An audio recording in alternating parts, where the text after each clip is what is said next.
Eh bien, bonjour à toutes et à tous, ou bonsoir. Bienvenue donc dans ce webinaire du mercredi soir. Rendez-vous désormais habituel à 19 h tous les mercredis. Et ce soir, on parle du trading sur les patterns graphiques, les patterns en chandelier. Et j'ai en ma compagnie ce soir Marc Daguerre, comme la semaine dernière. Bonsoir Marc, tu m'entends? Bonsoir Christophe, bonsoir tout le monde. Super. Est-ce que du côté des participants, vous nous entendez? Juste avoir un message au niveau du chat. Est-ce que tout est OK de votre côté? Alors, a priori, on a des pouces vers le haut, c'est que le son fonctionne correctement. Moi, je ne vois rien dans le chat. On va pouvoir démarrer. OK, merci. Bienvenue à toutes et à tous. Eh bien, c'est parfait. Je fais juste un dernier petit test rapide pour tester le son. C'est parfait, ça fonctionne. Eh bien, on y va. Donc, vous étiez peut-être déjà là la semaine dernière sur la première partie, donc, où on avait évoqué donc, les chandeliers japonais. Et donc, nous allons aujourd'hui aller un petit peu plus en profondeur et notamment voir des patterns non plus à un seul chandelier, mais à 2 et 3 chandeliers. Donc, avant de démarrer, le message d'avertissement classique sur les risques liés au trading, même si ce soir nous n'allons pas faire des exemples de trading en CFD ou en action, néanmoins, il faut prendre en compte que voilà, le trading comporte des risques et bien sûr cette présentation est à considérer donc comme je dirais une formation pédagogique et non comme une recommandation de trading. Rapidement, IG, bon, vous connaissez, hein, leader de l'investissement en ligne, notamment sur la partie CFD, mais depuis quelques jours, d'ailleurs je vais vous le mettre à l'écran, nous avons lancé le compte titre avec une particularité. Oui, Marc, tu voulais intervenir? Oui, je vois depuis 1974 en bas à gauche. Moi aussi, je suis depuis 1974. Ça Moi fait un point commun quand même. moi, un petit peu avant également. Euh, Pas beaucoup, mais un petit peu plus. Donc, le compte titre. Le principe, c'est que la commission n'existe pas. Commission 0% à l'achat et à la vente. 5% également de rémunération sur les fonds non investis. Alors ça, c'est vraiment une particularité intéressante puisqu'on est les seuls aujourd'hui à proposer une rémunération aussi importante sur les liquidités non investies et également 0 € de frais de change donc sur les titres négociés par exemple sur le marché US. Donc vous avez la possibilité ici de rejoindre l'accès anticipé, c'est-à-dire d'ouvrir un compte de façon gratuite bien sûr et de pouvoir tester donc cette nouvelle fonctionnalité du compte titre. Je vous mettrai d'ailleurs pour les gens qui regarderont cette vidéo sur YouTube le premier lien le premier commentaire épinglé avec le lien pour aller consulter. Donc, voilà. Autre chose également, n'hésitez pas dès maintenant à vous inscrire pour le prochain webinaire qui aura lieu donc la semaine prochaine également à 19 h. Allez, on continue. Donc, Marc, en quelques Oui, mots, c'est moi. tu étais expert. Quelques mots Oui, sur la société que tu diriges.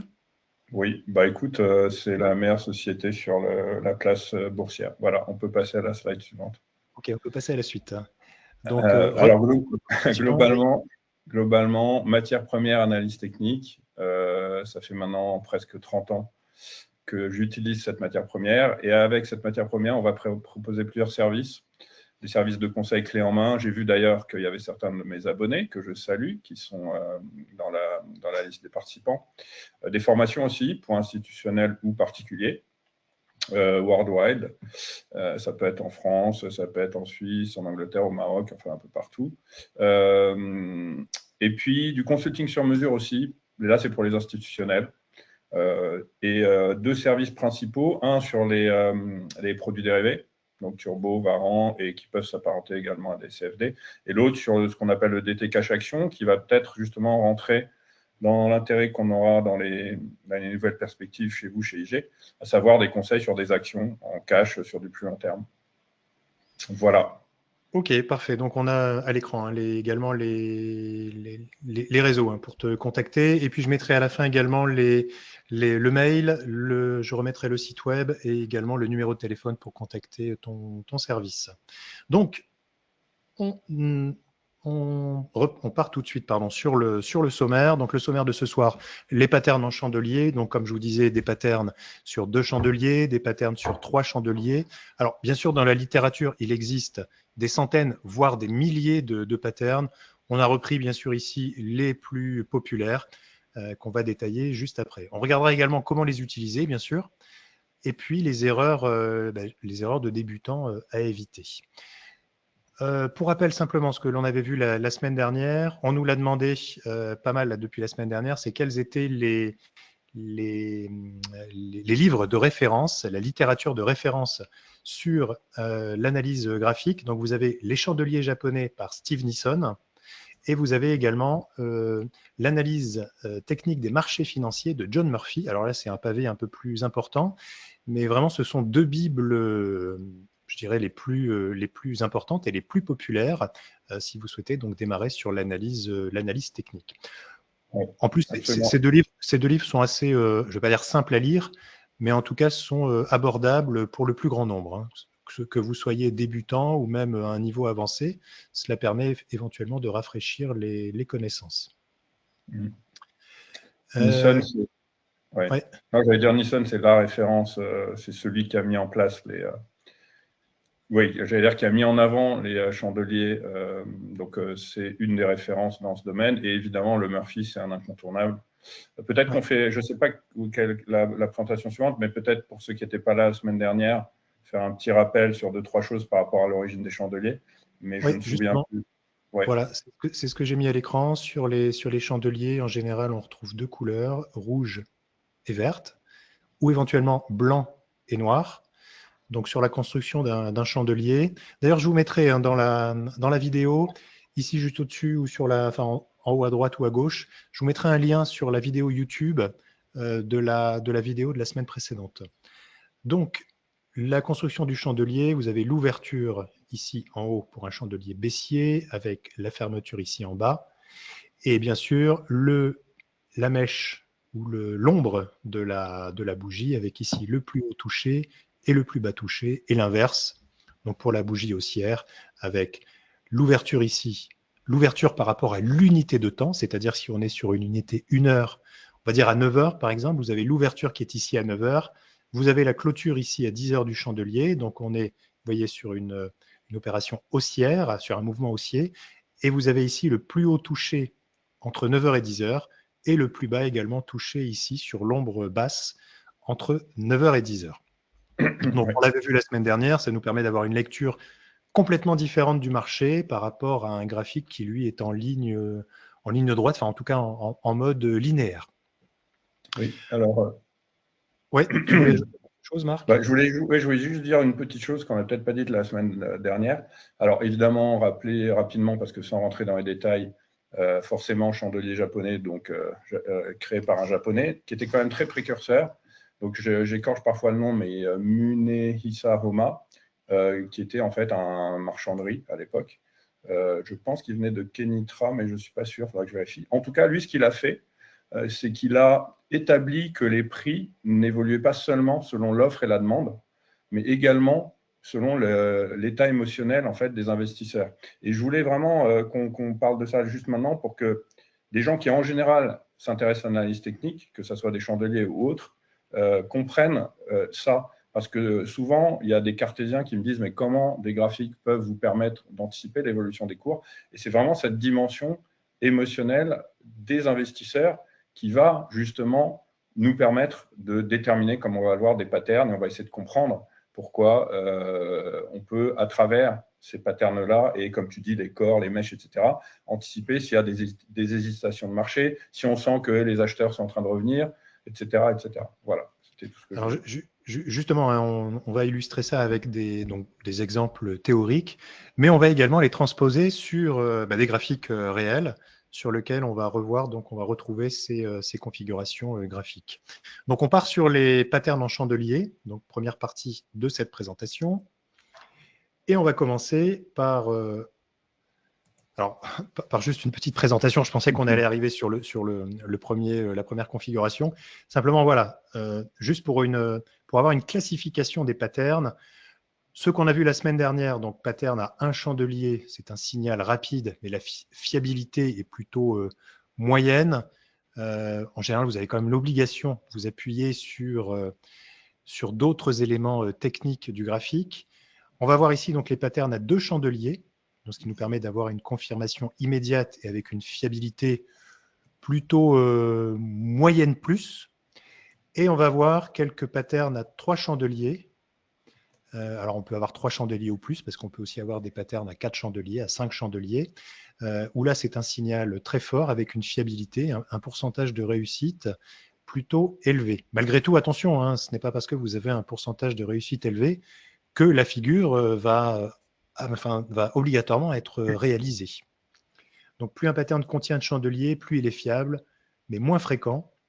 Et les patterns à 3 chandeliers ou plus offrent généralement les meilleurs ratios risque-rendement. On démarre par le premier, Marc?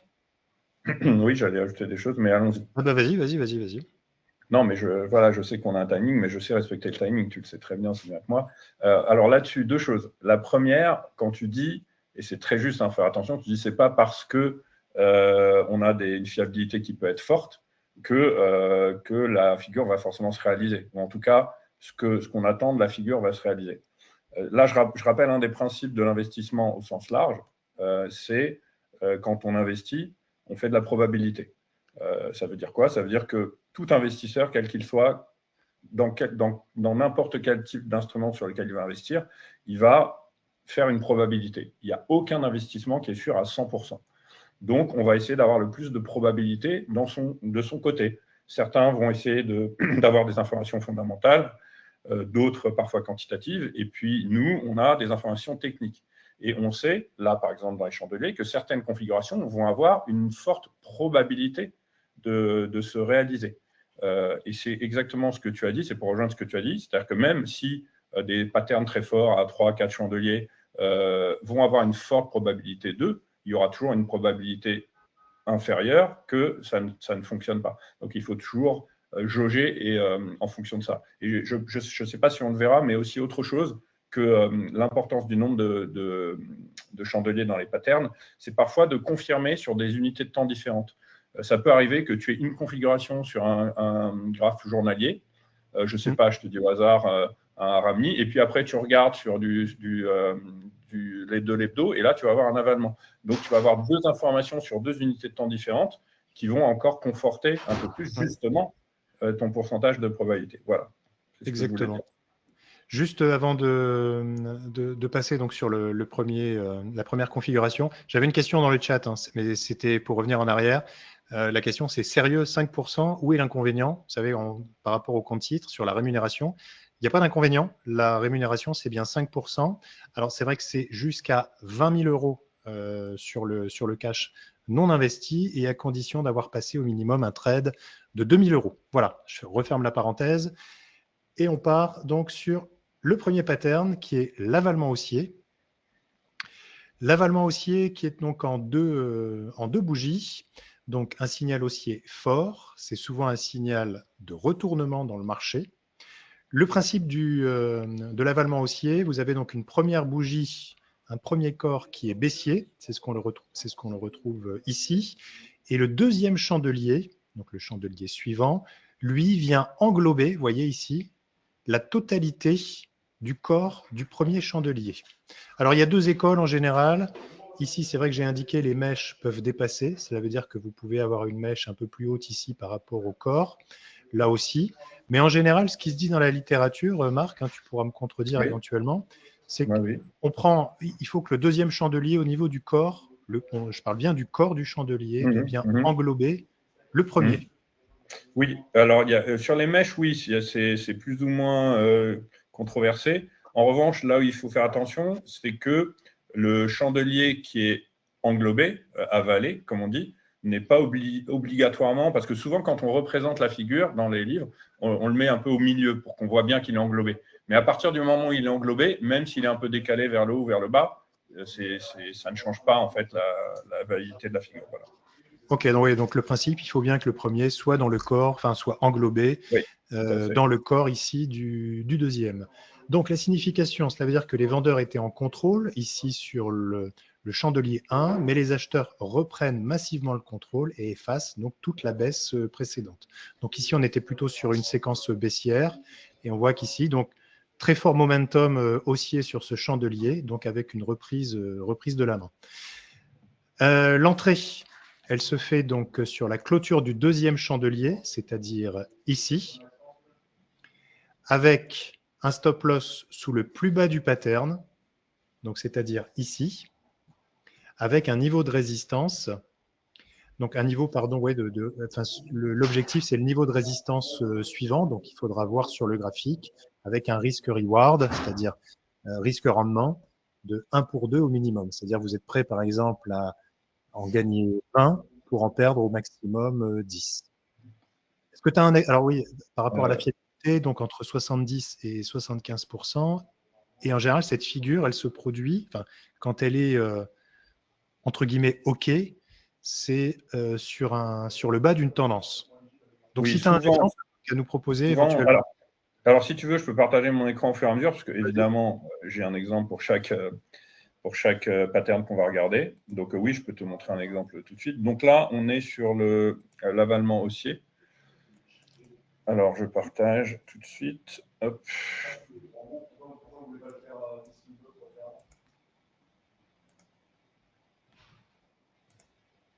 Voilà, tu me dis si vous voyez l'écran. Voilà. C'est bon. OK. Donc là, on est sur un avalement haussier. Pardon ?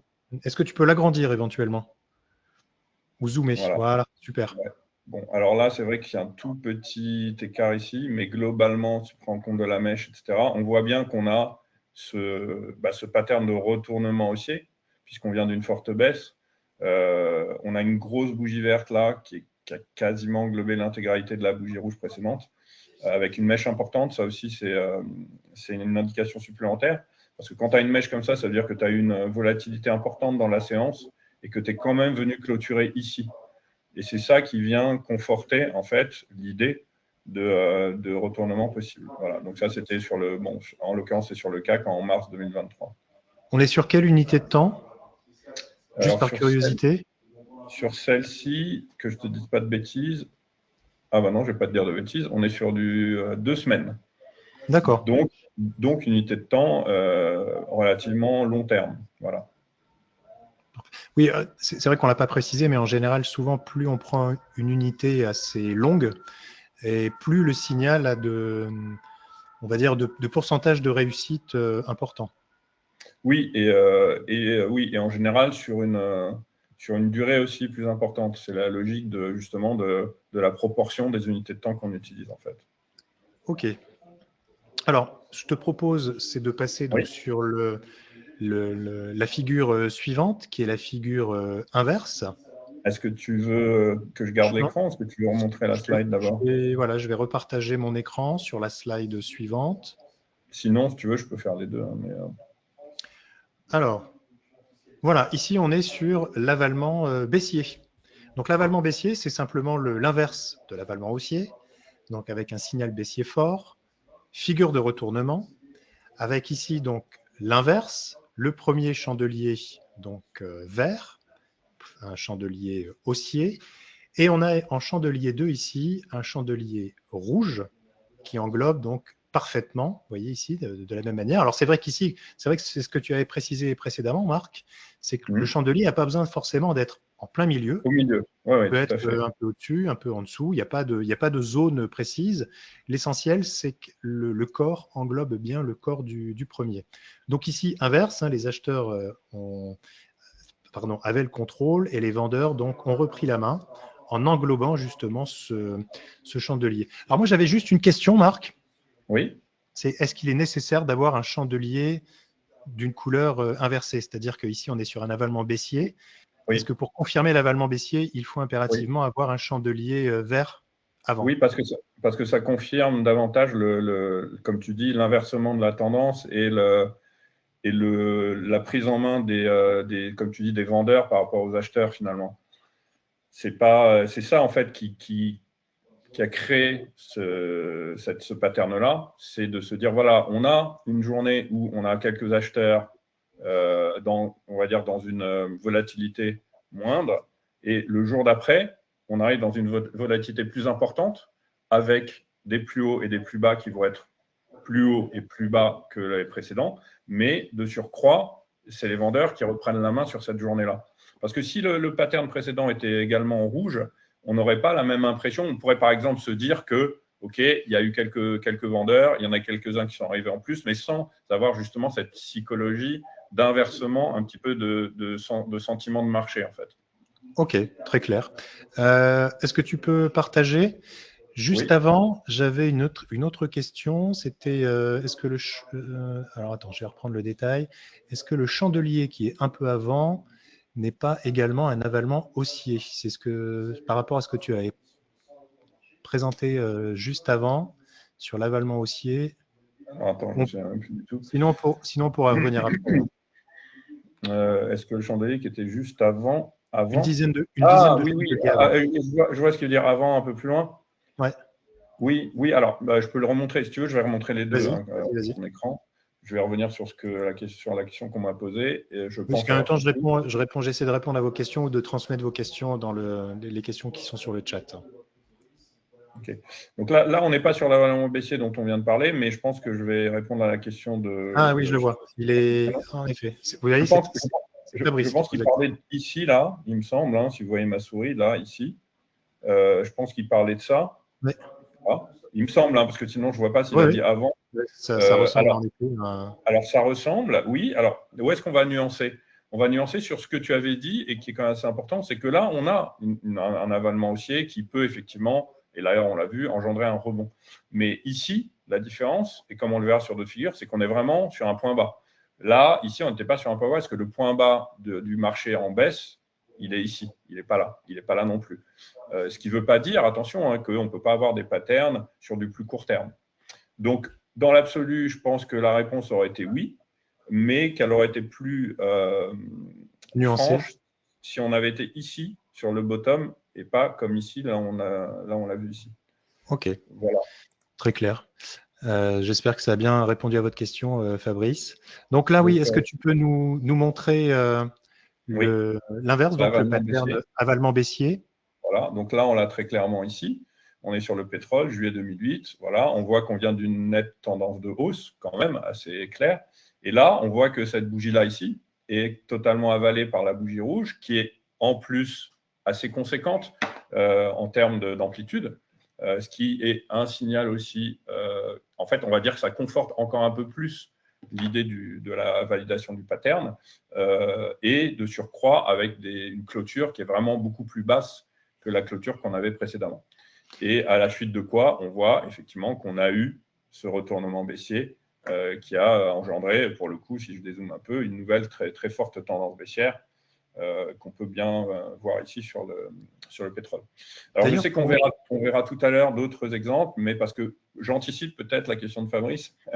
Il va me dire, est-ce qu'on n'a pas trois corbeaux ici? Enfin, ce qu'on appelle les corbeaux noirs, mais là, en l'occurrence, ils sont rouges. On va voir tout à l'heure les corbeaux, on verra pourquoi c'est pas exactement ça, même si ça pourrait y ressembler. Okay. Voilà. D'ailleurs, ce qui peut être intéressant visuellement, c'est que par rapport à cette bougie rouge, cette grande bougie rouge, ça ressemble à un Marubozu qu'on a vu la semaine dernière. Oui. Donc, est-ce qu'on peut, au final, juste pour conclure sur cette figure, est-ce qu'on peut dire que là, on a affaire à justement un avalement baissier avec un Marubozu, ce qui nous permet donc de valider quelque part encore plus le potentiel de cette figure? Oui, mais à savoir quand même que très souvent, dans les avalements, la deuxième bougie est très souvent un Marubozu, la plupart du temps. Hein. Pas tout le temps, mais souvent. Enfin, c'est ce qui confirme. Mais je suis d'accord avec toi, ça confirme encore plus. Voilà. C'est exactement ce qu'on disait tout à l'heure et ce que je dis toujours en analyse technique, c'est qu'on va avoir de nombreux patterns, qu'ils soient en chandelier japonais ou autres. Et quand on a plusieurs patterns différents qui donnent la même indication, ça va conforter encore plus le sentiment.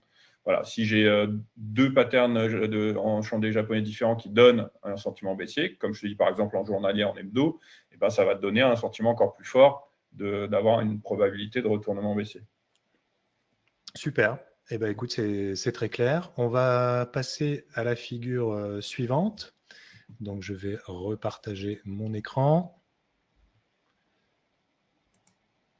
Et on va parler cette fois-ci. Alors, vous allez voir, visuellement, c'est un peu l'inverse de l'avalement haussier. C'est ce qu'on appelle un harami. Donc, le harami, c'est une figure différente. Mais néanmoins, elle est assez semblable. C'est un peu une figure miroir, en quelque sorte, de l'avalement. Donc ici, le harami haussier, il est composé, là aussi, de 2 chandeliers. Le premier corps rouge, un grand corps rouge, baissier.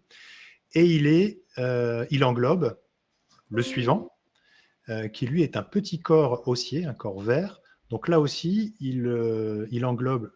Alors, est-ce qu'il englobe le contenu, le corps, avec les mèches, ou uniquement le corps? Il y a toujours cette controverse. Hein. Ouais. Ouais, il y a toujours cette controverse. C'est la controverse des gens qui disent, quand ils regardent des graphiques, autres, est-ce que je regarde les mèches ou est-ce que je regarde juste les clôtures? Idéalement, il vaut mieux que ça englobe la totalité. Mais il ne faut pas se freiner trop violemment s'il y a une mèche qui peut dépasser un peu de temps en temps. C'est comme quand tu as une zone de support qui a l'air assez importante et que tu as l'impression que parfois tu as des morsures, et des morsures notamment qu'on peut appeler en spike, qui ne sont pas des morsures dans la clôture, mais sur des plus hauts, plus bas.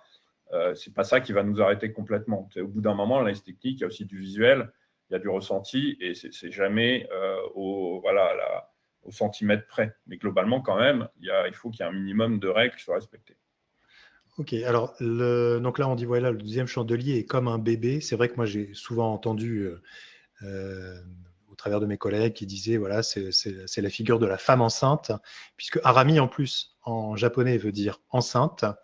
Donc après une forte baisse, le marché montre une hésitation, la pression vendeuse diminue. Donc là aussi, la stratégie pour entrer en position, on attend la confirmation donc d'un troisième chandelier haussier avec un stop loss donc sous le plus bas du pattern, c'est-à-dire ici sur le bas de la mèche du premier chandelier. Et donc signal plus faible que l'avalement, donc attention, on n'a pas forcément une impulsion, là dans ce cadre-là, une impulsion haussière aussi forte que sur le premier, que sur l'avalement. Mais attention, hein, ça reste là aussi du théorique. Ça peut booster vers le haut très vite, comme ça peut en effet prendre un peu plus de temps. Donc là, on est sur une fiabilité 55-65. Et là aussi, on prend on observe ce pattern plutôt sur une fin de tendance baissière. En général, oui, parce qu'après, comme on l'a vu tout à l'heure sur la question de Fabrice, l'idéal, c'est d'être sur des vrais tops ou des vrais bottoms en fonction de… Mais là, c'est intéressant quand tu as traduit quand même, hein, parce que tu as dit harami enceinte, et là, le petit dans le grand, et le deuxième corps est un bébé. Donc, en fait, on voit que c'est comme le bébé dans le ventre de sa mère, en fait.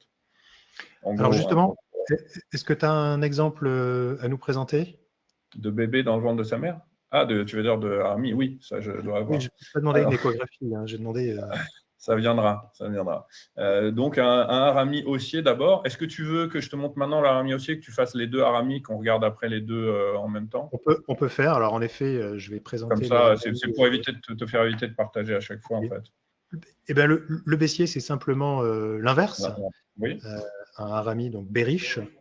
On avait le bullish précédemment. Ici, donc, on est sur un signal. Alors, attention, c'est un signal baissier plutôt modéré. On n'est pas sur le 5 étoiles, on est plutôt sur le 4 étoiles. Donc là aussi, une figure de retournement. Ici, donc, la position, on va plutôt l'observer sur un haut de tendance pour prendre position donc à la vente sur un retournement baissier. Donc, de la même manière ici, donc corps haussier, petit corps baissier donc qui vient ici dans le ventre en quelque sorte. Alors là aussi, est-ce qu'il faut qu'il soit au milieu, pas au milieu? Est-ce qu'il faut qu'il soit plus bas, plus haut? Non, et je vais t'expliquer pourquoi. Christophe, parce que tu le sais aussi bien que moi, un bébé a tendance à bouger dans le ventre de sa mère. Donc, il ne se planque pas toujours au milieu. Mais plus sérieusement, c'est une image. Hein, il y a souvent des images que je donne comme ça. Non, à partir du moment où il est plus petit et à l'intérieur d'eux, ça nous suffit. Voilà. Parfait. Alors justement, oui, là aussi, par simple curiosité, est-ce que la taille du bébé doit être importante ou faible au final? Idéalement, idéalement, il faut plutôt qu'elle soit faible pour matérialiser véritablement la configuration. Après, ça ressemble un peu à un avalement, à l'inverse d'un avalement finalement. Mais justement, ce qui est intéressant, c'est exactement ce genre d'interprétation. Qu'on l'a vu dans l'avalement, comment on l'interprétait psychologiquement. Et là, la psychologie, c'est pour ça que c'est important ce que tu as mis, c'est-à-dire le type de fiabilité. Sur l'avalement, on a peut-être une fiabilité un peu plus forte parce que même psychologiquement, ça s'explique différemment. Là, on est dans une journée précédente où, enfin, comme tu dis, en fonction de l'unité de temps qu'on regarde, une semaine, 4 heures, etc., où on voit qu'on avait quand une forte présence d'acheteurs avec une volatilité assez importante. Et on voit que la fois suivante, on a d'un seul coup une volatilité beaucoup plus faible et plutôt à l'avantage des vendeurs. Donc, c'est ce qui vient créer un petit peu le doute dans la possibilité justement d'avoir un signal baissier. Mais c'est un doute qui est moins violent que lors d'un avalement, effectivement. Ok. Alors, est-ce que tu peux nous partager justement deux figures dans le marché, ces deux figures sur des exemples concrets passés? Alors, je commence par le haussier. Je te montre ça tout de suite. Hop. Donc oui, en revanche, hein, c'est important que tu zoomes bien sur le. Oui, c'est ce que je fais. Donc là, il y a quelqu'un qui nous dit on voit rien. On est sur le gold en novembre 2008. Je vais essayer de zoomer au maximum sur une unité hebdo. Et donc là, ici, on a effectivement ce pattern-là où on voit bien qu'on avait une bougie rouge importante ici. Ouais. Et derrière, on voit bien qu'on a justement le bébé, en fait, à l'intérieur du ventre, donc le harami finalement. Et par la suite, la confirmation du retournement justement haussier, puisqu'on est sur un harami haussier, et qui a été pour le coup confirmé assez fortement par une première bougie verte, et surtout une bougie verte, là ici, tu vois, qui a marqué une impulsion assez violente, on va dire. On parle souvent aussi, là, je me souviens ce que tu avais montré en termes de stratégie de trading sur une des premières patterns, il y a certaines personnes qui préfèrent attendre la validation sur le jour suivant. C'est-à-dire ne pas anticiper trop tôt en se disant tiens, là j'ai un harami haussier, et attendre que le lendemain, ils aient peut-être une bougie verte qui vienne les conforter. Après tout, dans ce qu'on regarde, nous, ce qui nous intéresse, soit on va parler à des gens qui disent ah ben moi je veux passer un diplôme de chandelier japonais, auquel cas là effectivement c'est de la théorie pure, mais la plupart des gens sont intéressés par les stratégies d'investissement, donc à savoir quand est-ce que je peux avoir une indication qui va venir me dire j'achète, je vends. On n'a rien à perdre ici à attendre une ou deux journées de plus, quitte à acheter un tout petit peu plus haut avec plus de confort, puisqu'on est sur quand même des figures de retournement qui sont censées être des retournements importants. Donc, autant peut-être essayer de minimiser un petit peu son risque de s'être trompé dans la figure et d'attendre une validation, pourquoi pas, pour rentrer plus tard. Ou alors de vouloir anticiper en mettant des stops serrés parce qu'on a envie d'essayer d'optimiser son entrée. Voilà. Super. Une configuration inverse. Oui. Donc, alors, j'ai le harami baissier. Il est là. Pareil, si tu peux zoomer dessus. Je vais zoomer. Donc là, on est sur l'eurodoll en novembre 96, donc c'est il y a longtemps, mais qu'importe. Donc là, ici, on voit effectivement qu'on a une grande bougie verte ici et qu'on a là, pour le coup, un vrai bébé, hein, c'est-à-dire qu'il est vraiment tout petit, même si, après tout, dans la mèche, on voit bien que ce n'était pas aussi important. Mais nous, ce qui nous intéresse ici, surtout, c'est le corps qui est englobé à l'intérieur de cette bougie. Et encore une fois, tu vois, le lendemain, par exemple, la personne qui aurait attendu le lendemain, elle se serait dit, bon voilà, là j'avais mon harami, là j'ai quand même une forte confirmation, et ça donne un signal de vente un peu plus important. Et là où c'est intéressant sur cet exemple-là, je zoome bien, c'est que tu vois après, on a eu entre cette bougie-là et cette bougie-là, on a eu un gap, et avec une clôture, tu vois, entre la clôture d'ici et la clôture de là, on avait quand même une forte amplitude. C'est-à-dire finalement que si j'avais identifié cette figure, que j'avais validé cette figure le lendemain et que j'avais décidé d'en profiter en me positionnant à la baisse, en l'occurrence, comme là, on est sur de l'eurodoll, bon, bah, c'est facile, on va acheter du dollar face à de l'euro. Et puis là, on voit que dès le lendemain, déjà, on a gagné de façon assez conséquente. Et puis par la suite, on voit bien effectivement que la baisse est poursuivie et en ligne droite. Hein. Là, tu n'as que des bougies rouges jusqu'au point bas qu'on a eu ici, en fait. Ok, très clair. Parfait. Eh bien, écoute, on va pouvoir passer donc aux figures à 3 chandeliers. Alors, bien sûr, je vous rappelle, hein, on ne va pas balayer l'ensemble des patterns graphiques. Il nous faudrait largement plus d'une heure, il nous faudrait même une journée, voire même plusieurs jours pour balayer Ah oui, l'ensemble. oui, oui. Là, on voit vraiment, je dirais, ce qu'on rencontre en général assez régulièrement, quelles que soient les unités de temps. Pour moi, je pense qu'aujourd'hui, ce qui est beaucoup utilisé dans l'analyse graphique, c'est essentiellement les avalements. Avalement haussier, avalement baissier, notamment en haut d'une tendance ou en bas d'une tendance, pour pouvoir prendre position et anticiper donc ou en tout cas rentrer dans un retournement. Ce qui permet de confirmer en quelque sorte. Hein. Cela permet d'avoir des confluences par rapport à d'autres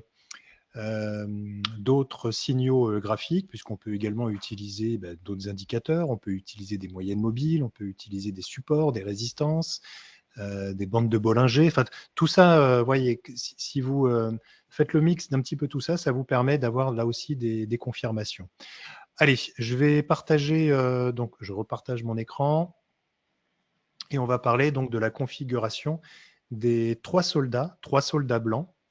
Donc, on y va, voilà. Alors, les trois soldats blancs, the three white soldiers, c'est un signal très haussier, signal donc de retournement. Donc, c'est un signal de force là hein, dans le marché. Donc, c'est trois chandeliers haussiers consécutifs. Chaque chandelier s'ouvre dans le corps du précédent. Chaque chandelier clôture près de son plus haut et le corps, les corps sont à peu près similaires ou parfaits. Bon, alors c'est quand même assez difficile hein, d'avoir trois corps parfaits, mais disons que l'essentiel, c'est d'avoir des plus bas toujours plus hauts et des plus hauts toujours plus hauts par rapport à cette figure. Donc avec des mèches relativement courtes, voire pas de mèches du tout, progression méthodique et constante. Hein, c'est vrai, un petit peu comme lorsqu'on place ses pions sur un jeu de stratégie. Sur un jeu d'échecs, pourquoi pas. Donc, progression méthodique et constante. Les acheteurs gagnent du terrain chaque jour sans hésitation, comme des soldats avançant en formation.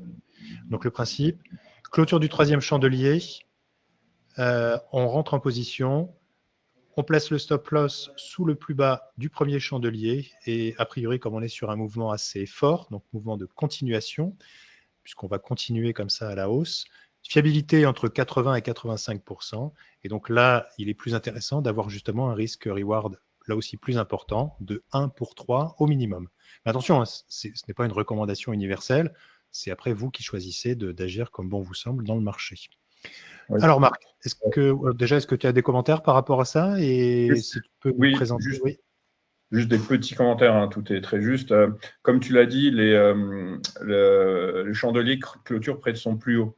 Après, du coup, tu as parlé des mèches. Ça veut dire que ce qui est plus important quand c'est les trois soldats blancs et pas les trois corbeaux qu'on verra après, c'est que ce soit surtout les mèches supérieures, qu'il n'y ait pas un trop gros écart entre la mèche supérieure et la clôture.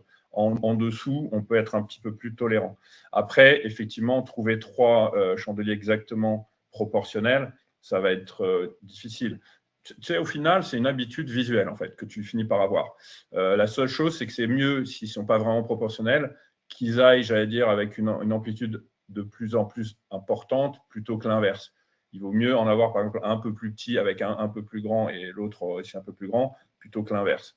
Mais globalement, c'est quelque chose que visuellement on arrive à repérer assez facilement. Voilà. Disons que l'idéal, c'est de ne pas avoir de trop grandes mèches au-dessus, ce qui pourrait signer quand même une hésitation du marché. C'est-à-dire on va très haut et au final, on redescend parce que le marché n'arrive pas à aller plus loin. Alors, bonjour, parfois dans l'encart de trading des diapos, vous mettez la notation RR 1 pour 2 ou RR 1 pour 3 par exemple. Pouvez-vous m'expliquer ce que cela signifie, s'il vous plaît? Alors, peut-être que vous n'étiez pas là sur le début. Quand on parle de RR, c'est risque-rendement ou risque-reward en anglais. 1 pour 2, 1 pour 3.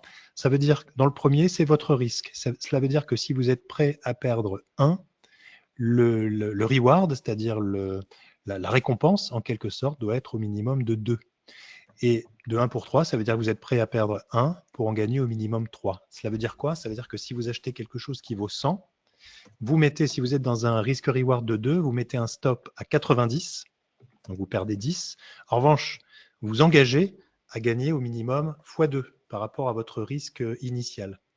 Donc, c'est une technique de money management et il ne faut surtout pas faire l'inverse, c'est-à-dire avoir un risque-reward négatif, c'est-à-dire être prêt à en perdre 2 pour en gagner uniquement 1. Parce que là, votre capital part à la ruine sur le court terme, je dirais, pas forcément le long terme, mais même sur le court terme. Voilà, c'était juste Oui. pour là aussi la petite parenthèse du RR. C'est ce qu'on retrouve un peu partout, hein, d'ailleurs, sur les plateformes de trading, hein, le risque-reward qui fait partie donc, des règles basiques de money management, mais ça aussi, on aura l'occasion d'en reparler dans le cadre d'autres webinaires du mercredi. Oui, moi je voulais bien rajouter une petite chose, mais tu as raison, on en reparlera dans un Alors, autre cas de figure. peut-être avant de passer sur les trois soldats, ben on va voir Oui, l'inverse, l'inverse. les 3 corbeaux. Mmh. C'est la même chose, donc identique. Cette fois-ci, on va plutôt regarder les mèches en bas que les mèches en haut. Donc, si on a une trop grande mèche en bas, on pourrait peut-être avoir un signal d'invalidation. Ça veut dire que le marché hésite à un moment, c'est-à-dire qu'on essaye d'aller toucher un plus bas, mais qu'au final, le plus bas est rejeté, donc avec cette grande mèche. Voilà. Après, je ne sais pas si on peut rajouter, puisque tout ce qu'on vient de voir, c'est simplement l'inverse Oui, oui. Alors du en fait, ce qu'il précédent. faut, Ouais. ce qu'il suffit de dire en général, c'est que 99% de ce qu'on peut aborder en analyse technique est tout à fait symétrique. C'est-à-dire que tout ce qu'on peut voir dans un pattern haussier, on l'inverse pour le voir dans un pattern baissier. Et ça arrive, comme je dis, il y a quelques petites exceptions sur certains types de figures, mais sinon, dans l'absolu, c'est quasiment toujours la même chose. En revanche, je ne sais pas si tu as mis des corbeaux ou des pigeons là, Christophe, hein, j'ai un petit doute quand même, mais bon, Oui, on va passer sur ce peut-être des détail. pigeons. Oui, je ne sais pas. Bon, mais Parce tu qu'on peux est, renommer, on est à tu as tout Paris. à fait le droit de renommer la figure, hein, peut-être même de la déposer toi-même. À Paris, il n'y a pas de. On a Il n'y très a pas peu de de corbeaux. corbeau, il y a En plus revanche, de pigeons. on a beaucoup de pigeons. C'est pour ça. Je parle des animaux. Hein. Oui, bah, pas que, mais ok. Alors, on regarde la figure sur les graphiques, Marc. Absolument. C'est parti. Allons-y. Alors, je sais, hein, je vais zoomer. Ne vous inquiétez pas. J'attends juste que l'écran apparaisse. Voilà. Donc là, on est sur le nat gaz, donc le gaz naturel, février 2002, qu'importe. Et là, on voit ici, donc je zoome bien, voilà, les fameux 3 soldats.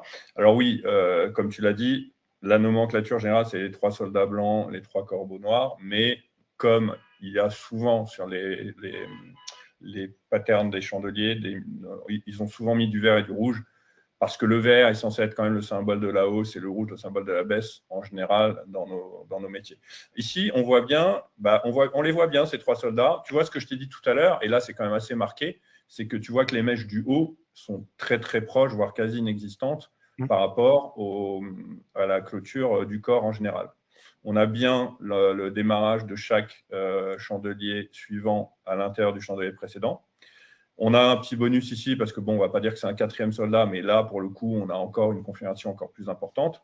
Et on voit 2 choses. On voit qu'on est effectivement sur un plus bas et qu'on a eu ce retournement haussier, sachant que moi, comme j'ai zoomé pour que vous puissiez y voir au plus clair, ce qu'on ne voit pas ici, c'est que la hausse À continuer. s'est perpétuée après derrière. Oui. Donc là, on peut y envisager par exemple que le marché était baissier, que d'un seul coup, il a vrillé. Et donc, à partir de ce moment-là, il repart dans un autre sens. Il faut zoomer là, Marc, hein, sur l'écran, parce que la Voilà. copie, là, est. Voilà. Super. Donc, voilà. Merci. Donc là, Ok, c'était donc, pour ouais. les Là, 3 c'était soldats. pour les 3 soldats. Un exemple de trois corbeaux. Absolument. Alors voilà les 3 pigeons, les 3 corbeaux, où est-ce qu'ils sont? Voilà. Donc Dow Jones, décembre 2024. On zoome, hein, on zoome. Et après, je zoome. Ok, super. Voilà. Donc là, on est exactement sur le même pattern que j'ai entouré en gris. Là, pour le coup, c'est à nouveau très propre. Alors, c'est très propre parce que, comme on l'a dit, comme cette fois, symétriquement, on est dans un retournement baissier, c'est les mèches inférieures qui vont nous intéresser davantage. On voit effectivement qu'elles sont quand même relativement proches des cours de clôture. Et donc, on a bien ces trois corbeaux, j'allais dire ces 3 soldats.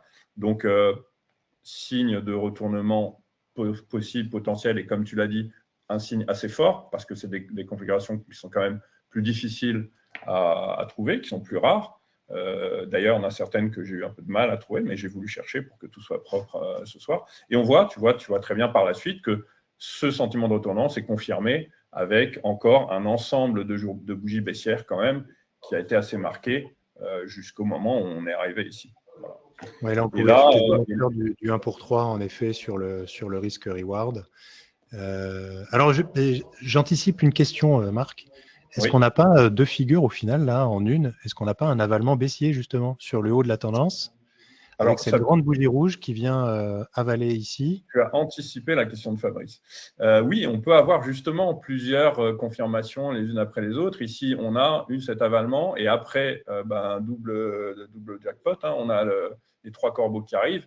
Donc, on conforte encore plus son sentiment. Et on revient sur ce qu'on a dit au départ, hein, c'est-à-dire l'idée d'investir sur de la probabilité. Plus on a d'indicateurs différents qui donnent le même sentiment, plus la probabilité augmente et plus on a des chances d'avoir raison dans notre scénario. Je pense ici qu'on a un peu la même chose, mais à la différence que là, on est vraiment sur un top, là, on était plutôt sur un rebond, mais là, ici, à nouveau, on avait un avalement ici, avec une grosse bougie verte à l'intérieur d'une bougie rouge, qui a fait qu'on a eu un rebond derrière, sauf que pour le coup, on n'était pas véritablement sur un plus bas. Mais là, oui, sur ce sommet-là, ici, on a bien un avalement suivi des 3 corbeaux, qui donne un sentiment encore plus important, effectivement. Très clair. Vous voyez, c'est vrai que j'ai tendance à le dire assez souvent, hein, c'est que l'analyse graphique, c'est pas forcément réservé qu'aux grands professionnels de la finance. C'est souvent quelque chose de très visuel. Donc, c'est vrai qu'à partir du moment où vous connaissez les bases, vous pouvez, avec une certaine gymnastique, reconnaître assez facilement, voilà, 2-3 patterns qu'on retrouve régulièrement donc sur les graphiques. On passe au suivant, Marc. Aux deux suivants. Alors là, pour l'exemple, alors on va peut-être passer un peu plus rapidement, mais c'est parce que ce sont des patterns plus, je dirais, plus rares, mais néanmoins qui ont une force beaucoup plus importante, justement parce qu'elles sont rares. Elles sont plus fortes et ont un taux de probabilité très élevé. Donc, on va commencer par la première. Alors là aussi, ce sont deux patterns symétriques. Je vais vous repartager mon écran. Alors, on va de nouveau parler de bébé. D'ailleurs, tu l'avais évoqué hein, la semaine dernière dans la présentation. On avait parlé du bébé abandonné. Alors, le bébé abandonné, c'est souvent une configuration qu'on retrouve sur des actions, je crois, parce que y a toujours cette histoire entre clôture et fermeture, enfin entre clôture et réouverture, et qui nous donne des gaps haussiers ou baissiers, plus ou moins importants. Donc là, on est sur la configuration d'un bébé haussier, un bébé abandonné, pardon.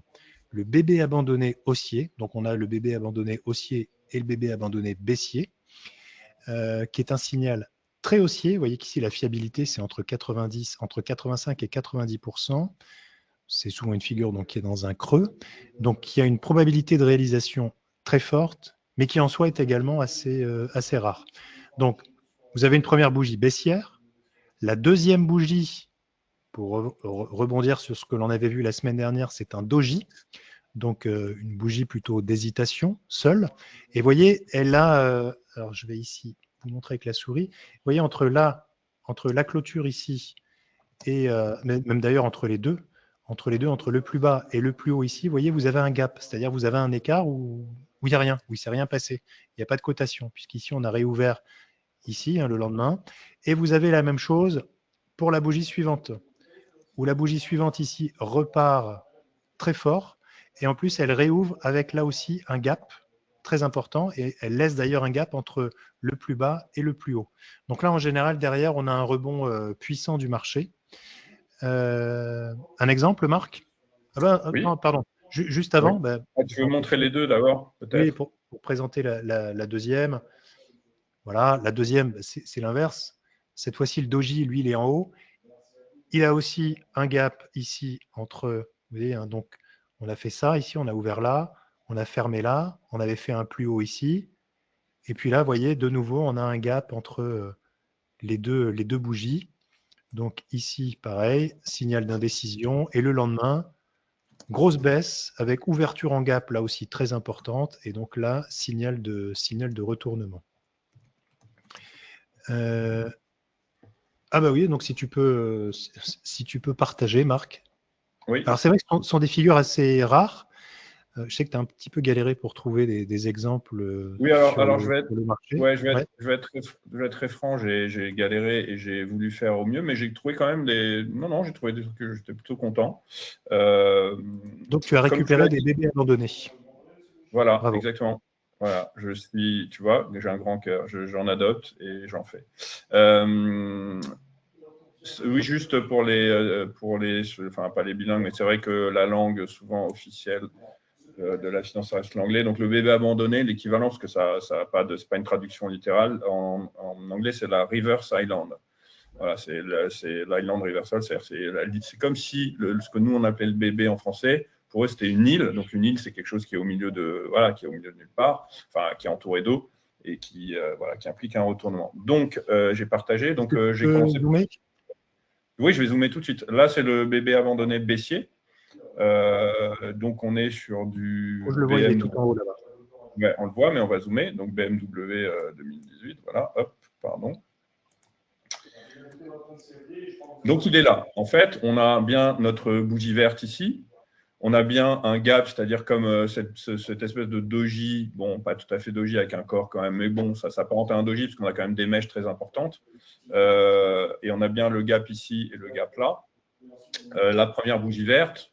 Alors, à savoir, sur ce type de configuration, la couleur, attention, ça c'est important aussi, la couleur de ce doji-là n'est pas importante. Hein, d'accord. Ce qui compte, c'est la verte avant, la rouge après, et d'avoir bien ce sentiment j'allais dire, d'abandon. Maintenant, dans l'absolu, si on veut envisager un retournement baissier, ça reste mieux qu'elle soit rouge. Voilà. Donc là, on a bien une bougie verte, une bougie rouge, et entre les deux, cette espèce de bébé abandonné, cette île au milieu de nulle part, qui a après, par la suite, comme on le voit, impliqué à nouveau une forte accélération baissière. Là, pour le coup, attendre la bougie suivante, bon, bah, ça peut toujours être une bonne idée, mais on voit que la bougie suivante, là, était quand même très conséquente. Et l'entrée en position ici aurait été beaucoup plus pertinente pour le coup. Mais c'est toujours facile à dire après. En fait, il n'y a pas de magie dans l'analyse, quelle qu'elle soit, analyse technique ou l'investissement en général. Ok.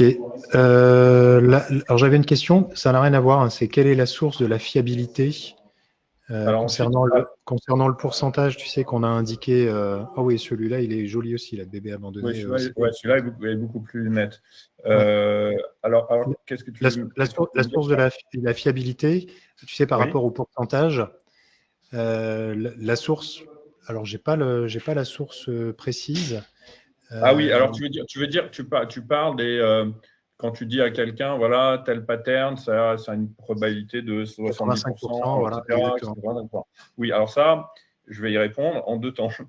D'abord, ça reste des estimations générales. C'est à force de, et puis maintenant, tu sais, on a des outils quand même de plus en plus performants qui vont analyser en fait et repérer ce type de configuration et se dire, bah voilà, j'ai mis je ne sais pas combien de graphiques dans ma machine, j'ai fait tourner ma machine et ma machine m'a dit que 8 à 9 fois sur 10, quand j'ai ce type de configuration, bah, finalement, j'ai un retournement.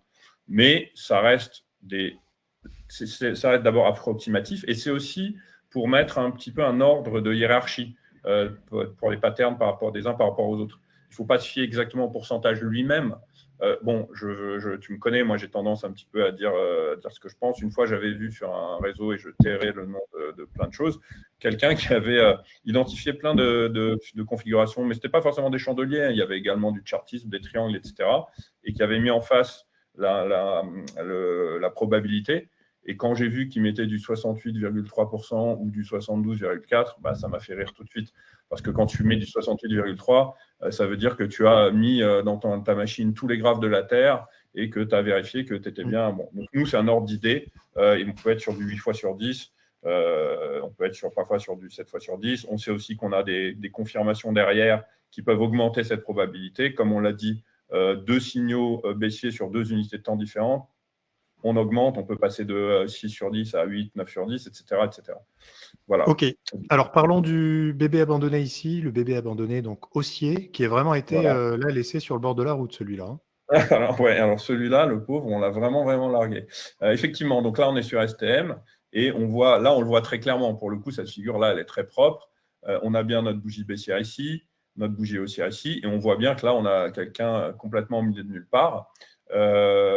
Tu vois ici, par exemple, ce que je te disais, c'était pas nécessairement, ça devait pas être nécessairement un doji vert pour que le lendemain, on ait quand même ce sentiment de confirmation haussière. Oui, l'essentiel qu'il soit vert ou rouge, l'essentiel c'est qu'il soit abandonné. Enfin, qu'on ait cette île, justement. Oui, c'est surtout ça, et qu'il n'ait pas un corps trop important, idéalement, comme on le voit ici.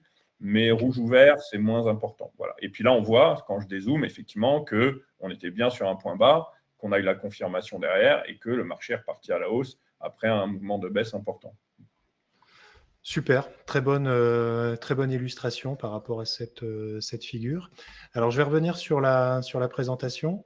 On va s'arrêter là pour les figures. On va revenir juste sur comment utiliser justement ces patterns. Je vais partager l'écran. Donc, comment les utiliser? On passe, voilà. Donc, la méthodologie. Premier point, identifier le contexte. Quelle est la tendance principale? Sommes-nous sur un niveau clé, support ou résistance? J'ai envie de dire, ça, c'est la base. Quelque part, c'est en effet regarder le contexte dans lequel on se situe. Est-ce qu'on est sur une tendance haussière, une tendance baissière? Repérer le pattern. Le pattern est-il complet? Toutes les conditions sont-elles réunies? Et la formation est-elle claire?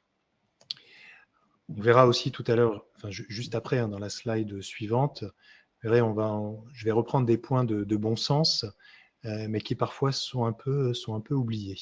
Donc, on confirme le signal, attendre le chandelier suivant, vérifier le volume. Ça doit être, en effet, il faut quand même avoir un œil sur les volumes, voir si les volumes sont élevés. Le mouvement suit-il le pattern, donc pour la confirmation du signal.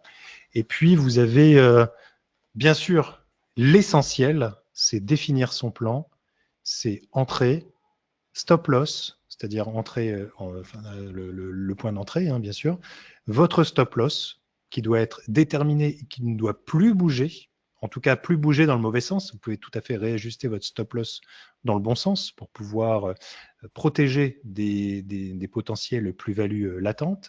Mais bien sûr, à l'inverse, ne jamais rabaisser son stop. Et puis, bien sûr, mettre votre objectif qui doit en général être au minimum de 1 pour 2 ou de 1 pour 1 vraiment au minimum.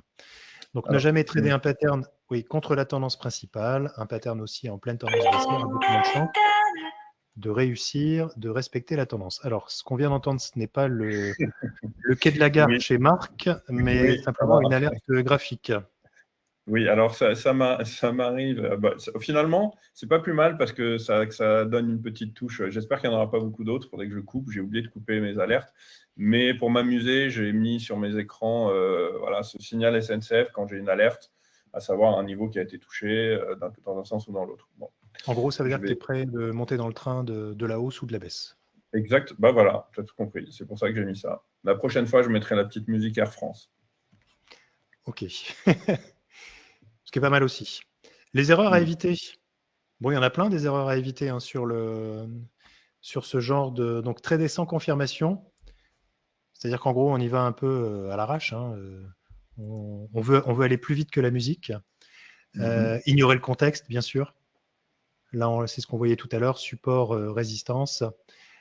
Trader contre la tendance. Alors ça, je peux vous le dire, mais il y a un paquet de clients qui parfois s'obstinent à voir des patterns qui n'existent pas.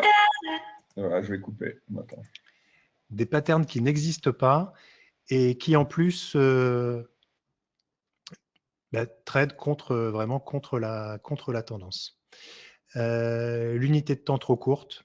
Donc là aussi, l'analyse de ces chandeliers parfois n'a pas de valeur si vous faites du scalping. Si vous êtes dans un temps inférieur à 5 minutes, voire même parfois 5 minutes, ça n'a pas grand intérêt.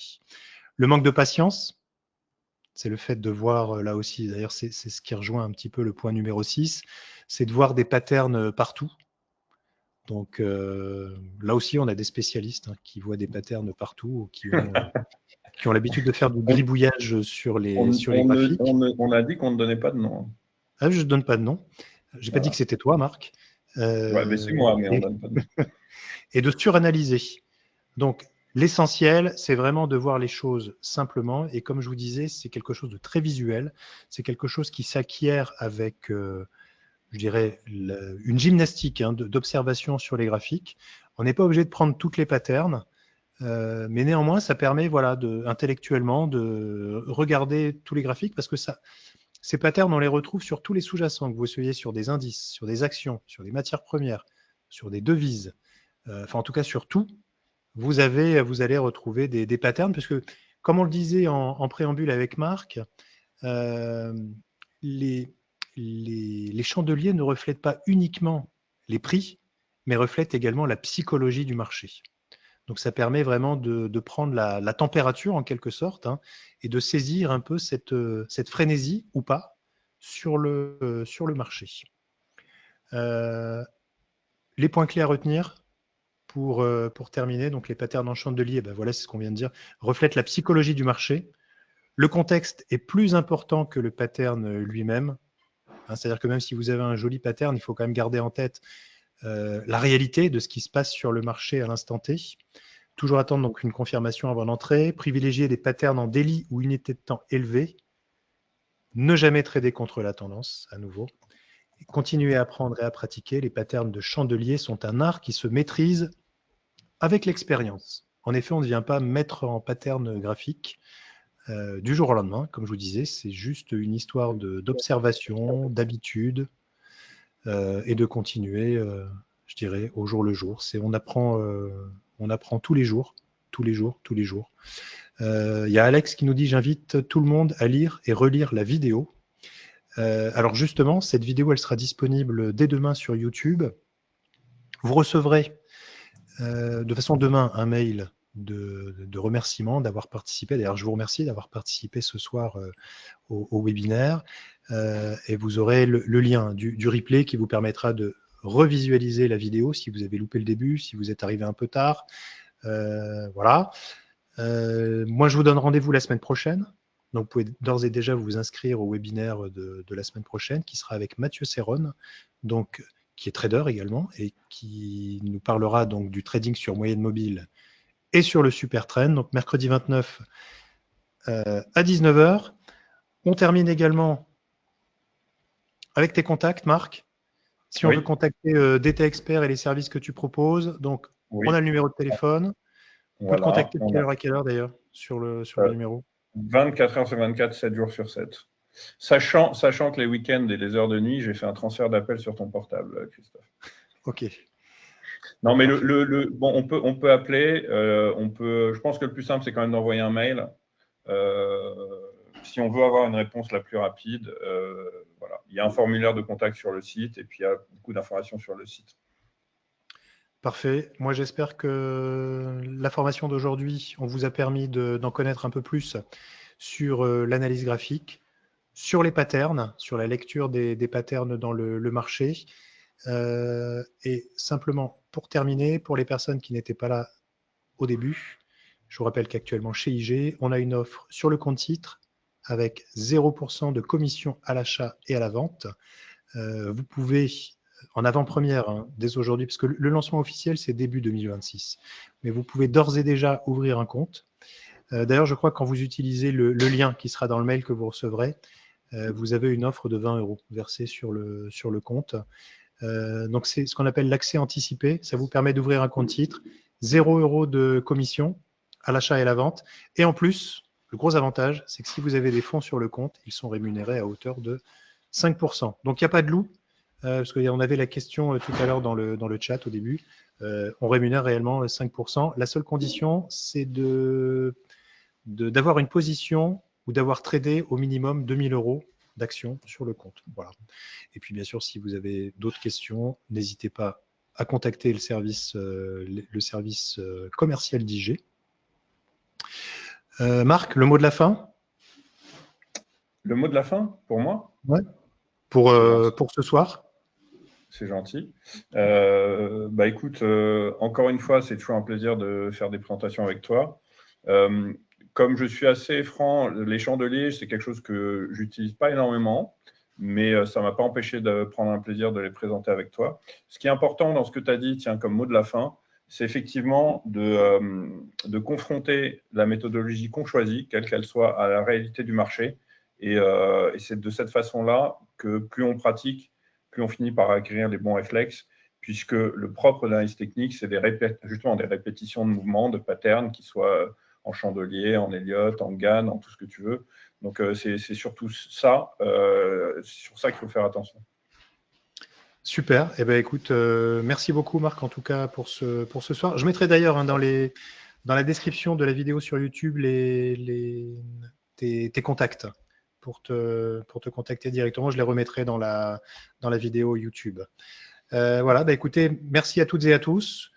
Moi, je vous donne rendez-vous pour les personnes intéressées donc dès la semaine prochaine, dès mercredi prochain, 19h. Hein, désormais, c'est un rendez-vous hebdomadaire. Tous les mercredis, webinaire de formation sur des sujets divers et variés. Et puis, bah, à très bientôt et bonne soirée à toutes et à tous. Merci Marc. Merci Christophe, merci tout le monde, bonne soirée. Merci, au revoir.